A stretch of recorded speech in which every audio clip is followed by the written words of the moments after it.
बाबा आ गए, बाबा आ गए। बाबा खाने के लिए क्या लाए? बस घर में घुसो नहीं कि इनकी टुर बाजी शुरू हो जाती है। कितनी बार कहा है घर में आते थोड़ी देर शांति से बैठने दिया करो, लेकिन इनकी बकबक बाजी शुरू हो जाती है। इनकी माँ और ये 3 बेटियां मेरी छाती पर सांप की तरह मुझे डसने के लिए बैठी हुई हैं। परेशान हो गया हूं मैं तुम सबसे। तुम सबके खर्चे मुझसे नहीं झेले जाते। इससे तो अच्छा है कि मैं अकेले ही रहूं और अपनी जिंदगी जीऊं। यही कहकर उमेश हमेशा हमेशा के लिए वो गांव छोड़कर चला गया, जिससे पायल टूट गई। लेकिन उसकी बेटियों ने उसे हिम्मत दी। मत रो माँ, हम हैं ना तुम्हारे साथ। हम हमेशा तुम्हारे साथ रहेंगी, तुम्हें छोड़कर कहीं नहीं जाएंगी। हाँ माँ, अगर तुम चुप नहीं हुई तो हम भी रो पड़ेंगी। पायल को अब अकेले ही अपनी तीनों बेटियों का पालन पोषण करना था। पायल का पति समोसे का ठेला लगाता था, इसलिए अब पायल ने खुद का ठेला लगाने की सोची। यही सोचकर अगले दिन से ही वो समोसे का ठेला लेकर निकल पड़ती है और उसी जगह समोसे का ठेला लगाने लगती है जहां उसका पति उमेश लगाया करता था, एक ठेले वाला। अरे देखो देखो, इसका मर्द इसे छोड़कर भाग गया, इसीलिए बीवी आई है समोसे का ठेला लगाने। अरे लेकिन मेरी समझ में तो ये नहीं आता, इतनी सुंदर बीवी को छोड़कर वो चला कैसे गया? पहले ही दिन पायल को तरह तरह की बातें सुननी पड़ती हैं, लेकिन वो कुछ नहीं कहती। तभी उसके पड़ोस में रहने वाला मदनलाल, जो कि वहां पर चाट का ठेला लगाता था, उससे कहता है, पायल भाभी, औरतों के बस की बात नहीं है ये ठेला चलाना। वो तो बस हंसकर ग्राहकों को ही लुभा सकती हैं, लेकिन असली स्वाद तो आदमियों के हाथ में ही होता है। मैं तो कहता हूँ घर चलाने के लिए तुम कुछ और काम देख लो, ये तुमसे नहीं होगा। कुछ तो सोच समझ कर बोलो मदनलाल, तुम्हारी भी तो 2 बेटियां हैं, लेकिन फिर भी तुम लड़कियों को लेकर इतनी घटिया सोच कैसे रख सकते हो? तुम जानते हो ना, अब सरकार भी लड़के लड़कियां दोनों को बराबर समझती है। अच्छा, बराबरी की बात करती है, वो तो पता चल जाएगा। देख लेना किसके ठेले पर ज्यादा ग्राहक आते हैं, और जो थोड़ा बहुत आएंगे भी वो सिर्फ मर्द ही होंगे। उन सब की ये बातें सुनकर पायल ने चुप रहना ही बेहतर समझा। पायल सारा दिन धूप में ठेले पर समोसे बेचने खड़ी रही, लेकिन उसके पास एक भी ग्राहक नहीं आया। शाम को वो थक हार कर वापस घर आ गई। ऐसे ही अगले कुछ दिन तक चलता रहा।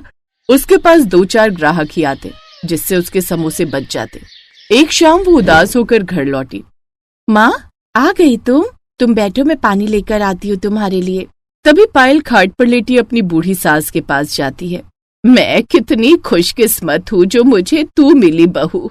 एक मेरा नालायक बेटा है जो मुझे इस हाल में छोड़कर चला गया। माँ जी, मेरी माँ भी तो मुझे बचपन में छोड़कर चली गई थी। शादी के बाद आपने मुझे माँ जैसा प्यार दिया। अब आपने मुझे बेटी माना है तो मेरा फर्ज है ना आपकी देखभाल करना। माँ, दादी चलो अब खाना खा लो, मैंने चावल बना दिए हैं। घर में जरा सा ही आटा था, इसलिए उसकी 2 रोटी दादी के लिए लगा दी। उनको खांसी है ना, बाकी हम सब चावल के साथ ही समोसे खा लेंगे। घर में कोई दाल थी भी नहीं और मैं जानती थी आज भी समोसे बच जाएंगे, इसलिए हम सब समोसे के साथ ही चावल खाएंगे। बहू, अभी रोज रोज के आलू के समोसे मुझसे नहीं खाए जाते। इसका मतलब ऐसे ही ग्राहक भी एक जैसा आलू का समोसा रोज रोज खाकर बोर हो जाते हैं, इसलिए अब मुझे कुछ अलग करके इन्हें बेचना होगा। बिल्कुल सही कहा माँ, मैं तो कहती हूँ आजकल सब पनीर के दीवाने हैं, तो क्यों ना तुम भी पनीर के समोसे बनाकर बेचो, देखना अच्छी कमाई होगी। लेकिन आलू तो काफी सस्ते होते हैं, इसलिए समोसे बनाना आसान होता है, लेकिन पनीर तो काफी महंगा होता है।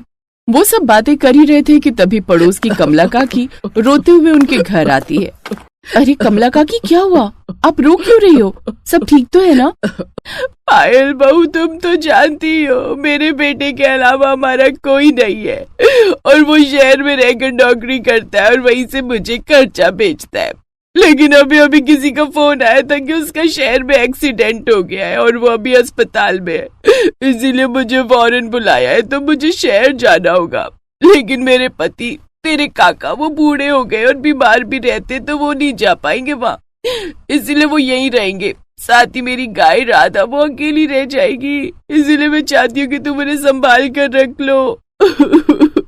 काकी, आप बिल्कुल भी फिक्र मत कीजिए, आप निश्चिंत होकर जाइए, मैं काका और आपकी गाय का अच्छे से ख्याल रखूंगी। तुम बहुत अच्छी हो, और हाँ, गाय का दूध निकाल कर तुम उसका दूध इस्तेमाल कर लेना। जी, आपका बहुत बहुत शुक्रिया काकी, मैं आपकी राधा का अच्छे से ख्याल रखूंगी। कमला काकी वहां से चली गई। बहू, ये तूने क्या किया? क्या जरूरत थी किसी की जिम्मेदारी अपने सर पर लेने की? और यहाँ हम अपना पेट बड़ी मुश्किल से पाल पा रहे हैं और तूने कमला के पति की जिम्मेदारी अपने ऊपर ले ली।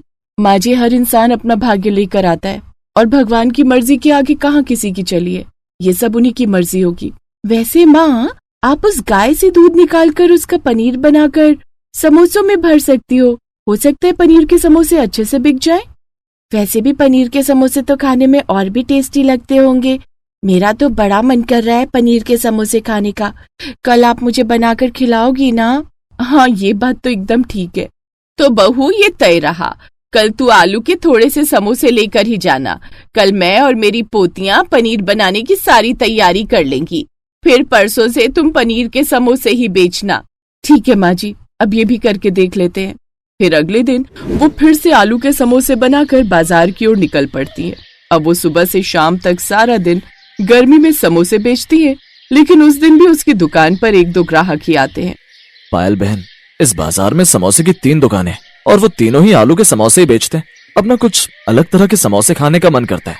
आप फिक्र मत कीजिए भाई साहब, कल से आपको कुछ अलग यानी कि पनीर के समोसे खाने को मिलेंगे। पनीर के समोसे? अरे वाह, पहली बार सुना है, लेकिन सुनकर ही मुंह में पानी आ रहा है। फिर तो आप मेरे लिए 5 समोसे पनीर के पहले ही तैयार रखना। शाम को पायल घर जाती है। उसकी सास ने पनीर बनाकर तैयार रखा होता है। फिर पायल अगली सुबह पनीर के समोसे बनाकर तैयार कर लेती है। फिर ठेला लेकर वो बाजार की ओर चल पड़ती है और कुछ देर बाद जोर जोर से आवाज लगाने लगती है, पनीर के समोसे ले लो, पनीर के समोसे, ताजा ताजा करारे करारे पनीर के मजेदार समोसे, 15 का 1, आइए आइए। आज ठेला लगते ही दोनों ग्राहक उसके पास आ गए और उसके हाथ के बने वो पनीर के समोसे खाने लगे। उस रोज उसके ठेले पर काफी ग्राहक आए और आधे दिन में ही उसके सारे पनीर के समोसे बिक गए और वो घर आ गई। उस रोज उसने पहले दिन ही 1000 रुपए की कमाई की। अब वो माँ बेटी ठेले पर ही गर्मा गर्म समोसे तलकर बेचने लगी, जिससे उनके ग्राहक और भी ज्यादा बढ़ गए। पहले जहाँ पूरे बाजार में उसके ठेले पर कोई ग्राहक नहीं होता था, वहीं अब बाकी ठेले के ग्राहक भी आकर उसके ठेले के पनीर के समोसे खाने लगे, जिससे अब आजू बाजू के ठेले वाले उससे जलने लगे। इस पायल की वजह से हमारी कमाई कम हो गई है। अब बाजार में इसके पनीर के समोसे बिकते हैं बस। सही कहा तूने, अब कुछ ना कुछ तो करना ही पड़ेगा। मेरे पास एक आइडिया है। सुना है इसके पास गाय है जिसके दूध से ये पनीर बनाती है। अगर हम उस गाय को ही चुरा लें तो फिर ये कैसे बनाकर बेचेगी पनीर के समोसे? हम आज रात ही इस प्लान को अंजाम देंगे। अब वो दोनों उसी रात पायल के घर जाते हैं और बाहर बंधी राधा गाय को खूंटे से छुड़वाकर अपने साथ ले जाने की कोशिश करने लगता है और दूसरा ठेले वाला उसके खड़े ठेले में आग लगाने की कोशिश करता है। लेकिन तभी राधा जोर जोर से रंभाने लगती है। उसकी आवाज सुनकर पायल, उसकी बेटियां और सास सभी घर के बाहर आती हैं और मदन लाल को देखती हैं। तुम यहाँ क्यों आए थे? वो दोनों उन्हें सारी बात बताते हैं कि वो किस मकसद से यहाँ आए थे। ये बात पता चलते ही वो उन दोनों को मुखिया के पास लेकर जाते हैं, जहाँ मुखिया अपना फैसला सुनाता है। आज के बाद ये दोनों आदमी इस गांव में अपना ठेला नहीं लगाएंगे। ये बात सुनकर उनकी पत्नियों ने कहा, नहीं नहीं, ऐसा मत कीजिए। अगर ऐसा हुआ तो मैं अपनी 2 बेटियों को क्या खिलाऊंगी? हम पर रहम कीजिए। ये देख पायल को उन पर दया आ गई और उसने उन दोनों को माफ कर दिया। अब वो सभी अपना ठेला बाजार में लगाते, लेकिन सबसे ज्यादा कमाई पायल ही करती। कुछ समय बाद कमला काकी भी गांव लौट आई और अपनी राधा की अच्छी सेहत देख बहुत खुश हुई। अब उसने अपनी वो गाय हमेशा के लिए पायल को ही दे दी, जिससे पायल अब उसका दूध निकालकर पनीर के समोसे बनाकर खूब कमाई करती।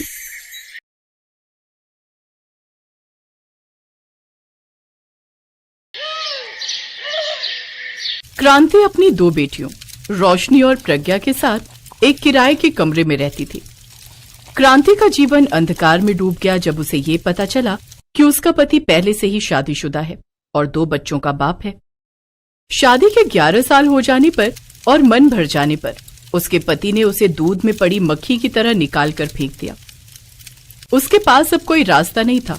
वो अपने मायके भी नहीं जा सकती थी, क्योंकि ये शादी उसने अपनी मर्जी से सबके खिलाफ जाकर चुकी थी। उसकी 2 बेटियां थी, 10 साल की रोशनी और 8 साल की प्रज्ञा। पति का साथ छूटने के बाद क्रांति अपनी बच्चियों का पेट पालने के लिए एक लाला की दुकान पर काम करने लगी, लेकिन पगार के नाम पर उसे केवल महीने में 4000 ही मिलते। एक रोज, लाला जी, इतनी कम तनख्वाह में घर का खर्च चलाना काफी मुश्किल हो गया है। कमरे का किराया, बच्चों की फीस और घर का राशन, इन सब में ही सारे पैसे खर्च हो जाते हैं। कुछ पैसे बढ़ा देते तो मेहरबानी होती। दाल पीसने के लिए नहीं कह रहा हूं तुझसे, खाली सामान ही इधर से उधर रखना होता है और बैठकर दाल में कंकड़ पत्थर चुनने होते हैं। मैं तुझे और पैसे नहीं दे सकता, और अगर नहीं जमता है तेरे को तो कहीं और जाके काम देख ले। ऐसा मत कहो लाला जी, यहाँ से मेरा घर पास में है और बच्चियों का स्कूल भी। मैं काम के साथ साथ घर भी देख लेती हूँ। अगर कहीं दूर जाऊंगी तो घर और बच्चे कैसे देखूंगी? अरे इसीलिए तो कहता हूँ जितना मिल रहा है उसी में संतोष करना सीखो। शांति चुपचाप घर आ जाती है। ऐसे ही दिन बीतते हैं। एक रोज, माँ आपको पता है सब स्कूल में हमारा मजाक उड़ाते हैं, कोई भी हमारे साथ लंच शेयर नहीं करता। वो सब कहते हैं कि इनके टिफिन में तो हमेशा रोटी होती है, वो भी बिना घी के चुपड़ी हुई। वो सब हमें गरीब कहकर हमारा मजाक उड़ाते हैं। हाँ माँ, हम इतने गरीब क्यों हैं? गरीब होना ऊपर वाले ने हमारी किस्मत में लिखा है मेरी बच्चियों। कभी कभी स्कूल के बाद रोशनी और प्रज्ञा भी माँ के पास गोदाम में बैठकर पढ़ाई करने बैठ जाती, जहाँ क्रांति दाल साफ करती और दोनों बहनें पढ़ती। एक रोज जब वो दोनों दुकान पर आई तो लाला पिज्जा खा रहा था, जिसे देख प्रज्ञा अपनी माँ से बोली, माँ मुझे भी वो खाना है जो लाला खा रहे हैं। मेरे स्कूल में काफी बच्चे लाते हैं ये पिज्जा, लेकिन वो बहुत महंगा आता है बेटी, और तुम्हारी गरीब माँ की इतनी हैसियत नहीं कि वो तुम्हें ये खिला सके। नहीं नहीं नहीं, मुझे कुछ नहीं पता, मुझे खाना है। अच्छा तू रुक, मैं अभी लाला जी से मांग कर देखती हूँ। क्रांति घबराते हुए लाला जी के पास आई। मालिक, बिटिया का बड़ा मन है ये पिज्जा खाने का, अगर आप थोड़ा सा टुकड़ा। ए चल चल, तुम गरीबों की हैसियत नहीं है इसे खाने की, जानती भी है कितना महंगा आता है ये हैं? ये तो हम बड़े लोगों के शौक हैं, चल जा। आंखों में आंसू लिए क्रांति प्रज्ञा से बोली, तू दुखी मत हो मेरी बच्ची, मैं तुझे फिर कभी पिज्जा खिला दूंगी। चल अब तुम पढ़ाई कर लो। लेकिन प्रज्ञा और रोशनी का मन कहाँ मानने वाला था। वो एक नजर अपनी किताब में तो दूसरी लाला के पिज्जा पर रखती। तभी लाला के पिज्जा में एक बाल आ गया। लाला ने गुस्से में उस पिज्जा को फेंक दिया, लेकिन रोशनी ने सबसे नजर बचाते हुए उसे अपने डिब्बे में रख लिया। घर आकर रोशनी उसे चूल्हे पर सेकने लगी। ये पिज्जा ये कहाँ से आया? माँ, वो लाला के पिज्जा में बाल आ गया था और उसने वो पिज्जा फेंक दिया था। मैंने बाल वाला हिस्सा तोड़कर फेंक दिया। चलो प्रज्ञा, अब तुम भी थोड़ा खा लो और थोड़ा माँ हम दोनों खा लेते हैं, आखिर हमें भी तो इसका स्वाद पता चले। लो खाकर देखो। क्रांति की आंखों में आंसू आ गए। उसने दोनों बच्चियों को गले से लगा लिया।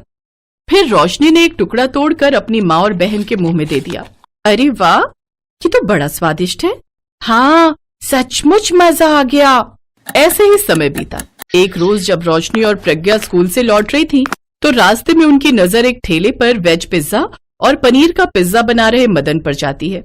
रोशनी उसके पास जाकर बोली, अंकल क्या आप मुझे भी ये वेज पिज्जा बनाना सिखाओगे? ए धंधे का वक्त है, क्यों टाइम खराब कर रही है, चल जा यहाँ से। मदन उन्हें वहाँ से भगा देता है। लेकिन अब वो दोनों स्कूल से लौटते वक्त अक्सर छुप छुप कर मदन को पिज्जा बनाते देखती। एक रोज वो मंडी जाती है और वहाँ जाकर फेंकी हुई खराब सब्जियों में से कुछ ठीक ठाक सब्जियां बिन कर लाती हैं। और जब उनकी माँ दुकान पर होती है तो वो घर पर आटे की बड़ी सी रोटी बनाकर सेक लेती है। पहले तो 2 रोटियां खराब हो जाती हैं, लेकिन तीसरी बार उसका पिज्जा बेस बनकर तैयार हो जाता है।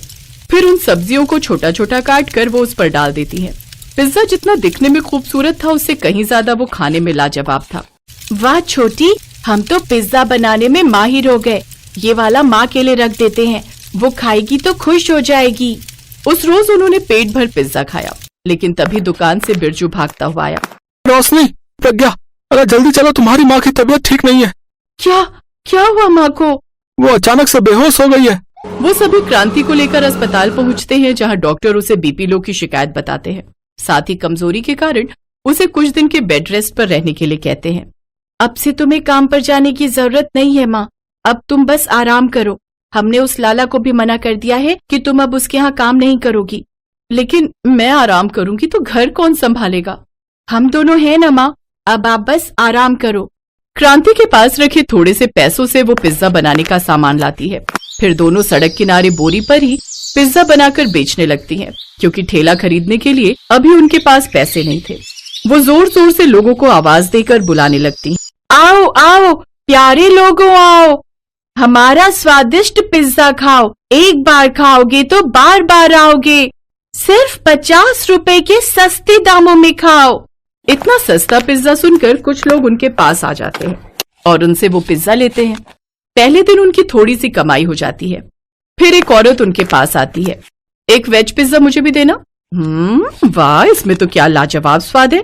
ऐसा करो 4 पैक भी कर दो। उनका वेज पिज्जा सबको बहुत पसंद आया और उन दोनों बहनों का काम चलने लगा। लेकिन मदन उनसे चिढ़ने लगा। ये छोरियां क्या सोचती हैं? 2-4 सब्जियों से बना ये वेज पिज्जा बिक जाने से ये लड़कियां मेरी बराबरी कर लेंगी। कहाँ मेरा वेज और पनीर पिज्जा और कहाँ इनका ये सब्जी वाला सिर्फ वेज पिज्जा। मदन को खुद पर खूब घमंड था। कुछ दिन बाद ही दोनों बहनों ने पुराना ठेला खरीद लिया और उस पर वेज पिज्जा बनाकर बेचने लगी, जिससे उनकी कमाई और भी ज्यादा बढ़ गई और उनका काम खूब अच्छा चलने लगा। उन लड़कियों की मीठी बोली और प्यारा स्वभाव, साथ में सस्ता और स्वादिष्ट पिज्जा खाकर लोग उनकी ओर आने लगे। रोशनी तवे पर पिज्जा बनाती और प्रज्ञा वो सबको परोसती जाती। वाह, क्या बढ़िया वेज पिज्जा बनाया है। क्या लाजवाब स्वाद है इसमें। उनकी कमाई देख मदन गुस्से में आकर उनसे बोला, ए लड़कियों, खबरदार, अगर कल से तुम दोनों ने अपना पिज्जा का ठेला यहाँ पर लगाया तो। क्यों नहीं बेच सकती हम यहाँ पर पिज्जा? क्योंकि तुम्हारा ये सस्ता सब्जी वाला 2 कौड़ी का पिज्जा देखकर मेरी दुकान पर कोई नहीं आता। मैं रोज सारा सामान घर ले जाता हूँ और तुम दोनों यहाँ बैठकर नोट छाप रही हो।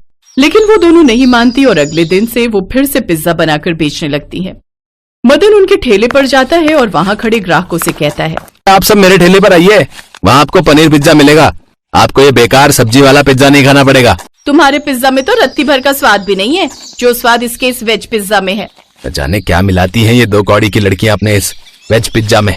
अब दोनों बहनें स्कूल से आते ही पिज्जा का ठेला लगाकर पिज्जा बनाती और दोपहर से रात तक बेचती रहती। उनके पास खूब ग्राहक आते।